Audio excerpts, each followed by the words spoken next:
Semangat kita semua! Penggunaan sarana media komunikasi saat ini telah berkembang begitu pesat. Seiring dengan kemajuan teknologi komunikasi, di mana kita dihadapkan kepada banyak pilihan untuk dapat menyampaikan atau mengakses informasi, baik melalui media konvensional seperti media cetak maupun media elektronik, dan yang paling berkembang adalah media sosial. Media sosial itu sendiri merupakan sebuah media online di mana para penggunanya bisa dengan mudah berpartisipasi, berbagi, dan menciptakan isi meliputi blog, jejaring sosial, Facebook, YouTube, MySpace, Wiki, dan Twitter. Tentunya, di zaman canggih seperti sekarang, siapa sih yang tidak memiliki media sosial? Hampir semua masyarakat Indonesia di setiap kalangan dan usia memiliki serta menggunakan media sosial sebagai salah satu sarana untuk memperoleh maupun menyampaikan informasi ke publik. Nah, jadi kita tahu kalau perkembangan teknologi informasi memang membawa sebuah perubahan dalam masyarakat, baik dalam sosial, politik, ataupun pendidikan. Tapi, sadarkah kamu, lahirnya media sosial menjadikan pola perilaku masyarakat mengalami pergeseran, baik budaya, etika, dan norma yang ada loh. Sebagai contoh, kita sudah jarang berkomunikasi dengan lingkungan sekitar. Semisal nih, pada saat antri di loket-loket pelayanan atau bahkan saat kumpul bersama teman, pasti masing-masing sibuk dengan smartphone-nya tanpa memperdulikan orang-orang sekitarnya. Karena sibuk berkomentar atau memberikan komentar-komentar melalui medsos yang sebenarnya tidak terlalu bermanfaat untuk dirinya. Nah, dengan fenomena ini terlihat sekali kalau kamu akan jadi orang yang antisosial. Jadi apa benar sih media sosial itu malah bikin kita jadi antisosial? Sebelum itu, subscribe dulu channel ini ya, dan klik tombol notifikasi untuk mensupport kami dalam membuat konten-konten baru. Mau tidak mau, kita juga harus mengakui jika kualitas bersosial kita mulai berkurang karena sosial media telah berhasil membatasinya. Orang-orang yang menghabiskan banyak waktu di media sosial setidaknya 2 kali untuk mengecek media sosial dalam sehari, lebih mungkin terisolasi secara sosial. Selain itu, penggunaan media sosial zaman sekarang semakin disalahartikan. Contohnya, mereka menganggap media sosial bisa mengganti pengalaman sosial yang lebih nyata. Nah, karena semakin banyak waktu yang dihabiskan seseorang di dunia maya, semakin sedikit waktu pula yang mereka lakukan untuk interaksi di dunia nyata. Seorang psikolog di Baylor Medical University di Dallas, Shannon Popito, mengatakan ketika seseorang menghabiskan lebih banyak waktu di media sosial, mereka memutuskan hubungan dari kehidupan nyata dan akhirnya malah merasa kurang terhubung dengan diri mereka sendiri. Nah, dengan terus terlibat dalam kehidupan orang lain melalui penggunaan media sosial setiap hari, kamu mulai membanding-bandingkan diri kamu dengan apa yang orang lain tampilkan di dunia maya. Kamu akan jadi tertekan karena nggak bisa nampilin diri kamu sendiri di dunia nyata. Kondisi inilah yang pada akhirnya membuat banyak orang menyebut jika sosial media bisa membuat kita nih jadi antisosial. Hayo, apa kamu seperti itu? Lalu bagaimana caranya agar tidak menjadi antisosial meski sering main media sosial? Ya nggak ada caranya, lah kenapa gitu? Oke, balik lagi tentang media sosial itu sendiri. Media sosial bukan berarti media yang antisosial, karena pada dasarnya media sosial diciptakan untuk membantu kita dalam proses bersosialisasi.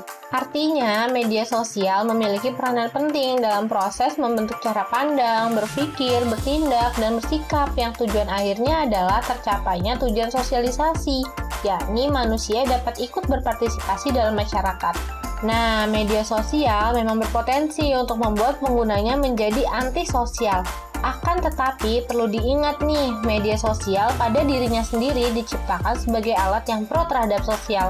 Oleh sebab itu, sebagai alat, maka yang bertanggung jawab penuh atasnya adalah penggunanya. Ingat, penggunanya loh ya, bukan media sosialnya. Nah, ada 3 prinsip esensial yang harus diketahui oleh pengguna media sosial sebelum terlanjur menjadi antisosial. Prinsip pertama adalah prinsip media sosial sebagai media dan bukan tujuan.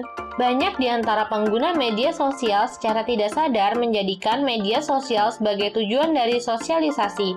Padahal, media sosial hanya berperan sebagai media yang membantu manusia mencapai tujuan dari sosialisasi, yakni terjun secara nyata di dalam masyarakat. Prinsip kedua adalah prinsip 2 arah dari media sosial. Prinsip ini ingin mengatakan bahwa media sosial tidak diciptakan untuk kepentingan diri sendiri, melainkan agar terciptanya interaksi dan komunikasi dua arah, baik secara personal maupun komunal.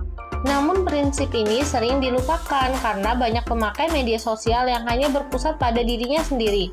Prinsip ketiga adalah tentang adanya kepuasan sosialisasi di dunia nyata yang tidak didapatkan di dunia maya. Nah, banyak pengguna media sosial yang tidak sadar bahwa ada kepuasan tersendiri ketika menjalani proses sosialisasi di dunia nyata, dan kepuasan itu tidak dapat ditemukan di dunia maya. Proses sosialisasi di dunia nyata menyimpan banyak keindahan. Sentuhan fisik, gerak tubuh, dan tatapan mata merupakan beberapa bentuk keindahan yang hanya dapat diperoleh dalam proses sosialisasi di dunia nyata. Seandainya pengguna media sosial dapat memahami prinsip ini, maka tidak ada lagi nih alasan baginya untuk melayak proses sosialisasi di dunia nyata. Jadi, media sosial sangat mempengaruhi perkembangan psikologis dan sosial seseorang, terutama kalau sudah mengenal media sosial sejak anak-anak. Pasalnya nih, di masa kanak-kanak, mereka membutuhkan stimulasi dan sosialisasi di dunia yang nyata, seperti bermain dan bercengkrama satu sama lain. Otak manusia sebetulnya membutuhkan interaksi multisensorial sejak dini guna mengembangkan sel saraf yang sehat dan berfungsi di kemudian hari. Nah, bagi para orang tua ataupun mereka yang sedang terjebak dalam keasyikan pengaruh media sosial, seharusnya membatasi pemakaian serta waktu untuk di dunia maya. Jangan lupa juga untuk tetap terhubung dengan dunia nyata. Usahakan berinteraksi, setidaknya saling menyapa atau memberi salam ketika bertemu keluarga, teman, atau orang lain di luar sana. Bukan malah asik dengan gadgetnya masing-masing. Nah, memang pengaruh media sosial ini identik dengan dampak negatif terhadap perilaku masyarakat. Tapi tidak selalu demikian, media sosial juga menawarkan banyak manfaat yang memungkinkan kita untuk tetap terhubung dengan orang yang kita cintai, berhubungan kembali dengan teman lama, dan bahkan untuk menemukan kesamaan dengan orang-orang di sekitar kita. Tapi perlu diingat, segala yang berlebih di dunia ini memang tidak selalu baik. Kita tetap harus membatasi dan membuat keseimbangan antara dunia maya dan nyata. Dengan tetap seimbang, kesehatan mental maupun fisik pun akan baik-baik aja.